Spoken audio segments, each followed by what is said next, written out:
आज 17 मार्च है। Iran war 28 फरवरी को स्टार्ट हुआ। जब ये वॉर स्टार्ट हुआ तो इंटरनेशनल मार्केट में ब्रेंट क्रूड का रेट $72 के करीब था और आज वो रेट $104 का हो चुका है। पूरी दुनिया में पेट्रोल के प्राइसेस बढ़ गए हैं। हमारे पड़ोस में ही देखिए, पाकिस्तान के अंदर 55 रुपीज़ पर लीटर पेट्रोल महंगा हो चुका है। सवाल ये उठता है कि हमारे यहाँ इंडिया में पेट्रोल के प्राइसेस कब बढ़ेंगे और कितने बढ़ेंगे। जब पूरे कंट्री में टोटल सेंट्रल एक्साइज 19 रुपीज़ 90 पैसा है तो उसमें डिफरेंस क्यों है? उसका कारण है डिफरेंट स्टेट्स में लगाया हुआ वैट। अंडमान निकोबार में जो वैट है, वैल्यू एडिड टैक्स, वो सिर्फ 1% है, 1%, जबकि दिल्ली के अंदर वो 19.4% है, महाराष्ट्र में वो 25% है और आंध्र प्रदेश में 35% है। और हमारे कंट्री में जो टोटल कलेक्शन बाय वैट है वो करीब 3 lakh crore rupees per annum है और सेंट्रल एक्साइज से कलेक्ट होने वाला अमाउंट भी लगभग 3 लाख करोड़ रुपए ही पर एनम है। लेकिन जीएसटी में लाया क्यों नहीं जा रहा?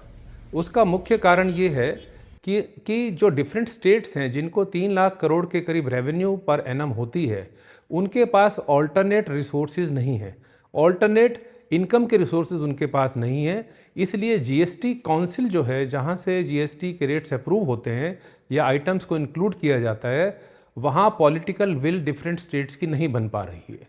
लेकिन हमारे जो फाइनेंस मिनिस्टर हैं निर्मला सीतारमण, वो पूरी कोशिश में है कि इसको जीएसटी के एम्बिट में लाया जाए।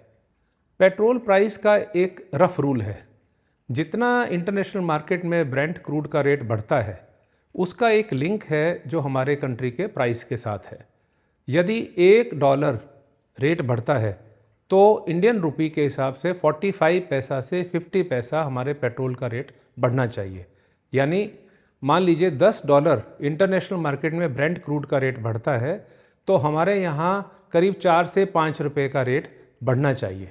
लेकिन सिर्फ यही एक कारण नहीं है, उसके साथ साथ कुछ और कारण भी हैं, जैसे हमारा रुपी और डॉलर का एक्सचेंज रेट, या डिफरेंट जो हमारी मार्केटिंग कंपनीज हैं उनके मार्जिन्स, या तीसरा ये है उनके टैक्सेस जैसे वैट और एक्साइज, उनमें भी परिवर्तन आ सकता है, मार्जिन्स में भी परिवर्तन आ सकता है और जो रुपी डॉलर का एक्सचेंज रेट है उसमें भी परिवर्तन आता रहता है। जैसे आज की डेट में जो हमारा डॉलर का रेट है वो 92 रुपीज़ 45 पैसा हो चुका है।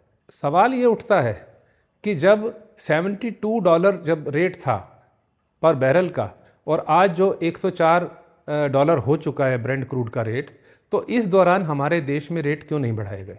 उसका जवाब ये है कि हमारे देश में जितनी भी मार्केटिंग कंपनीज हैं, जैसे इंडियन ऑयल, भारत पेट्रोलियम या हिंदुस्तान पेट्रोलियम, उनको गवर्नमेंट ने डायरेक्शंस दी हैं कि वो अपने मार्जिन्स को बिल्कुल रिड्यूस करें।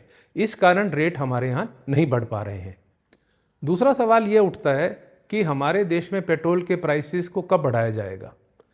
ये जो डिसीज़न है ये बड़ा पॉलिटिकल डिसीज़न है, क्योंकि हमारे देश में अभी 5 स्टेट असेंबलीज़ के इलेक्शन ड्यू हैं जो 23 और 29 अप्रैल को होने हैं।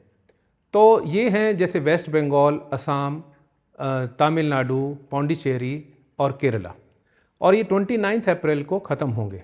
मुझे पर्सनली ये लगता है कि 29 अप्रैल के मिडनाइट से ये रेट बढ़ने चाहिए, चाहे वो 5 रुपये बढ़ें, 7 रुपये बढ़ें या 10 बढ़ें या 12 बढ़ें। वॉर टाइम में बहुत ही अनसर्टेनिटीज़ होती हैं। ऐसे समय में हम क्या करें? हमारे देश में जो भी पॉलिसीज़ बन रही हैं, जो भी एग्रीमेंट्स हो रहे हैं, वो हमारा पूरा ब्राइट फ्यूचर अपने कंट्री का दिखाते हैं। जब लास्ट ईयर हमारे देश के ऊपर 50% टैरिफ इम्पोज किया यूएसए ने, तो उसके बाद जो हमने फ्री ट्रेड एग्रीमेंट किए, वो टोटल अब हमारे फ्री ट्रेड एग्रीमेंट 38 नेशंस के साथ हो चुके हैं, जिसमें सबसे इम्पॉर्टेंट यूरोपियन यूनियन के साथ, ऑस्ट्रेलिया, न्यूजीलैंड के साथ, ओमान के साथ और इसी तरह से यूएई के साथ। ये मेजर नेशन हैं जिनके साथ हमारे फ्री ट्रेड एग्रीमेंट्स हुए। वॉर के दौरान जैसे हमारे देश में एलपीजी की शॉर्टेज हुई, तो स्टेट ऑफ हॉर्मुज से हमारे डिप्लोमेटिक रिलेशंस की वजह से हमारे 2 शिप्स इंडिया लैंड किए। क्या किसी और कंट्री के शिप्स वहाँ से पास हुए? तो हमारा फ्यूचर बहुत ही ब्राइट है और हमारी इकोनॉमी का फ्यूचर भी बहुत ब्राइट है। ऐसे में हमें अपनी इन्वेस्टमेंट्स को बिल्कुल भी नहीं रोकना चाहिए। हमें अपनी म्यूचुअल फंड की एसआईपीज़ को कंटिन्यू रखना चाहिए। अगर मेरी पिछली वीडियोस को देखें तो उसमें मैंने आपको कहा था कि आप अपने एसआईपी को ना रोकें, बल्कि जब मार्केट डाउन होता है, मेजर करेक्शंस होती हैं 10% 20% की जब करेक्शंस होती हैं, उसमें आप लमसम भी लगा सकते हैं। अभी आज का मार्केट देखें या कल का मार्केट देखें तो आप देखते हैं मार्केट ग्रीन है, यानी मार्केट पॉजिटिव है। तो ये कोई नहीं बता सकता कि कब ये यू टर्न होगा, कब वॉर ख़त्म होगी। इसलिए मेरा सजेशन आप सभी को यही है, आप अपनी इन्वेस्टमेंट को कंटिन्यू रखें, एसआईपी को कंटिन्यू रखें और मार्केट में डिप आती है तो मेजर इन्वेस्टमेंट्स भी करें। Happy investing.